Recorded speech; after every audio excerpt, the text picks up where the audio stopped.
I was just walking down here, and kind of a Brazilian looking guy, I would say, or Cuban maybe looking guy came by, real stocky, pretty tough looking guy. And I'm thinking, what's his story? And what's a little bit interesting, I think, is that I know a little bit. I at least know a little bit. You tell me, do I know a little bit?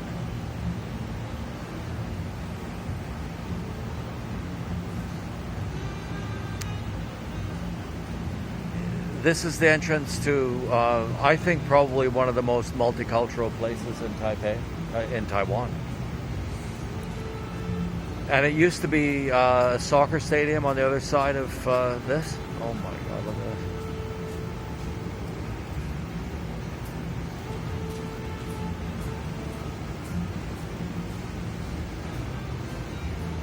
Anyway, I've had a couple. So I'll tell you just my experience with this. This is like a couple blocks from my house. Should I stay on that door, or would that be an interesting thing to do? I don't know.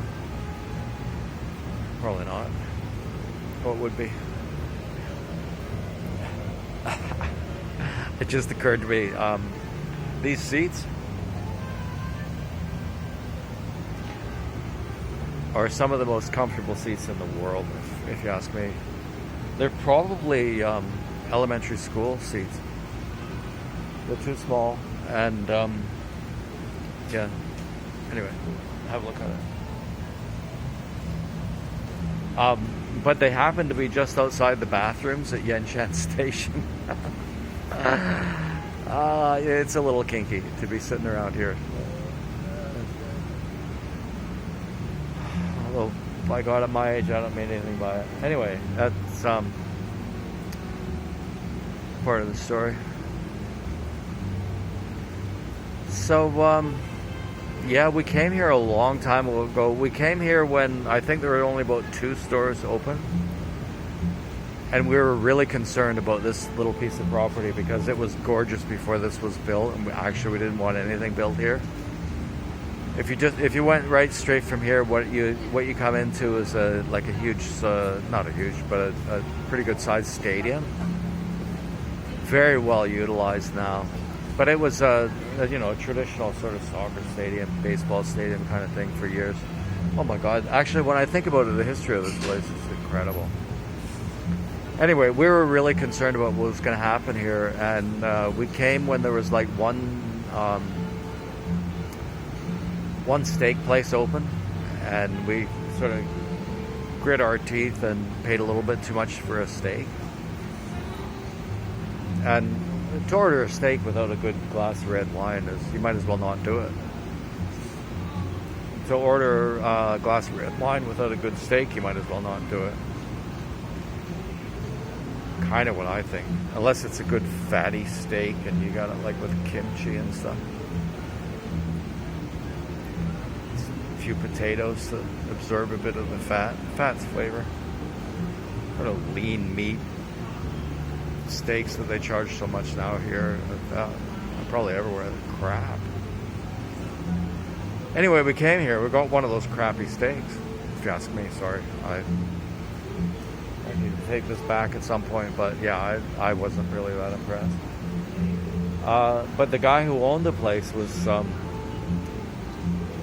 young guy, Chinese guy, and honestly, I think probably he was just a little bored, and so he started offering me samples of the wine.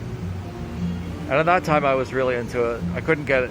I couldn't study it, I couldn't figure all that stuff out. But what I realized after a certain point, because I did this a lot, is that if I just talked about how I thought it tasted and how it made me feel, I could be reasonably entertaining, I think, for a while. Entertained this guy anyway. And he kept giving me wine. It was good. Oh, here's the cool thing. Hang on. No, it's not him.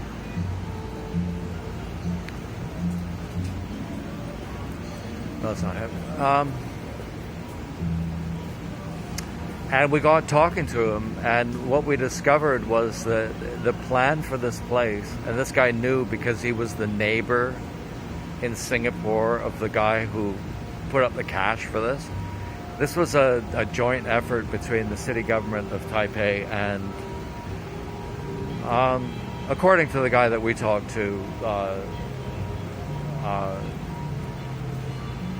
at least one major Singapore investor. I think, according to the guy, as far as I remember the story, he was the investor alongside the Taipei city government.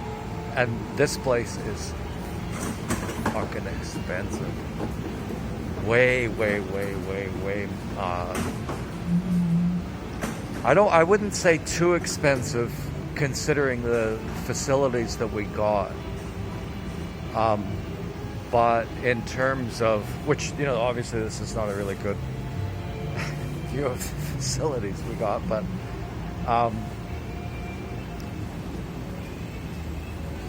maybe honestly I don't know that much, but it was really bloody expensive.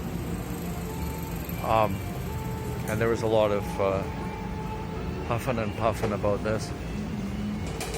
Anyway, what happened that night is that we met the neighbor of the investor who made this happen.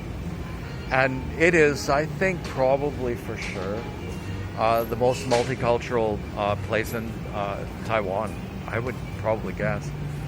Because the concept was to invite people from each of the different countries where the cuisine comes from to work here.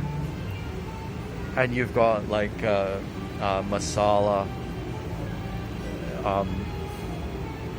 Indian people in Taiwan say it's all ridiculously expensive. But if you ever did want to splash out, that's the best place to do it because it's got the best Indian food in Taiwan. It's the kind of place that doesn't have prices on the menu.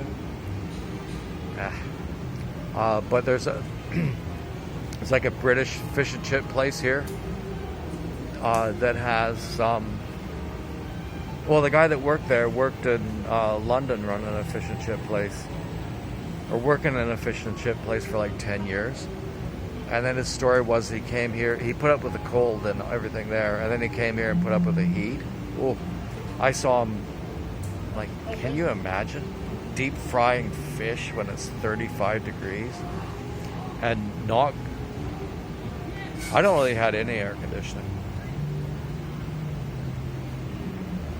In the end, I didn't end up getting along with him well at all, but he's a Taiwanese guy that's seriously knows his fish and chips.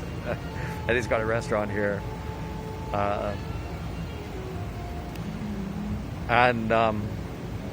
Just that we knew way ahead of time.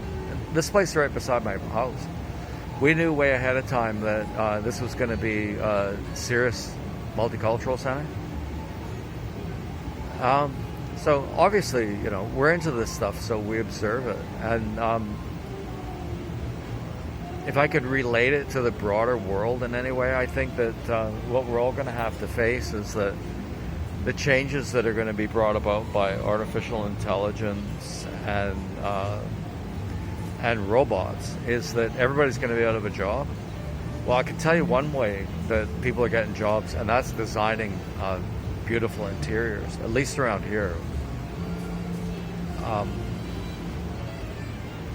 Just the simple fact is that if you want to do business in Taiwan anymore, you have to compete artistically with your design of everything, your menu, your interior, everything.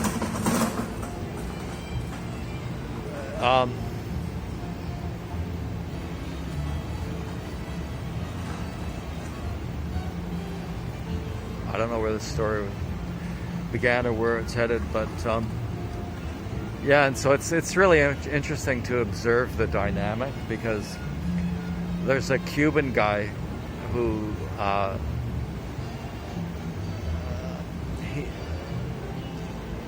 your status around here is going to be determined by your relationship to uh, the investor that I'm talking about, or the investors. And there's a Cuban guy here, and he is built like what do they used to call it? Brick shit house? Yeah, let's say that, man. He is a hefty dude. And he bosses around everybody around here. I mean, he's just another cook. Oh, okay, I know where we started. Where we started was with that door. And I came by here, and there's a Brazilian looking, tough dude looking guy walked by here and in that door. Well, I know a little bit about his life because I've talked to a lot of Brazilian people. Let's say he is from Brazil. Could be from anywhere, I guess, but looks Brazilian to me. And my guess is that he didn't have a lot of money. Somehow he got a connection with the guy who's set this place up. And my guess he's not treated very well. You can tell when people are treated well because of the way they act, right? Anyway, I just know that. I know how wealthy people act here because I've known so many of them. Those guys are not worked hard, they're worked constantly. And then there would be certain social responsibilities they would have to take care of when they're not at work. 100% for sure.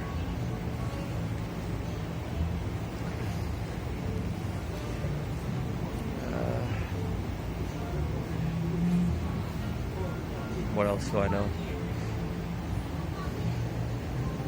about that door?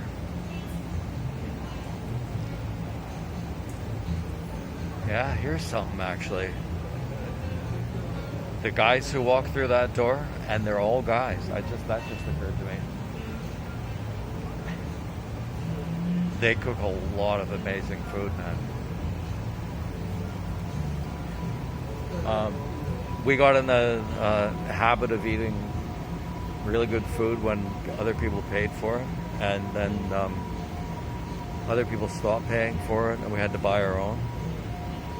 And so I don't even hardly remember that transition to just finding places that are less expensive. And oh my God, like let's say you just want to say, okay, I want to eat really delicious food in Taipei. I don't want to spend a lot of money. Oh my God, you just forget it, right? There's so much.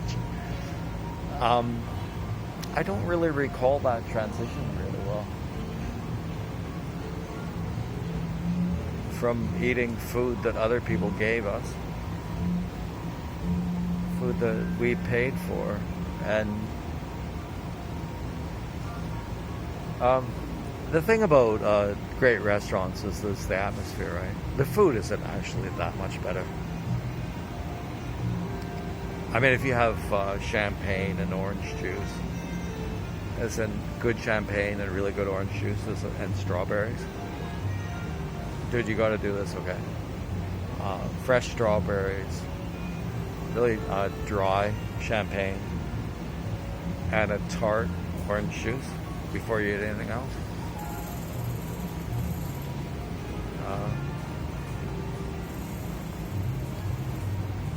You can have that as an appetizer before dinner for weeks on end and never get tired of it.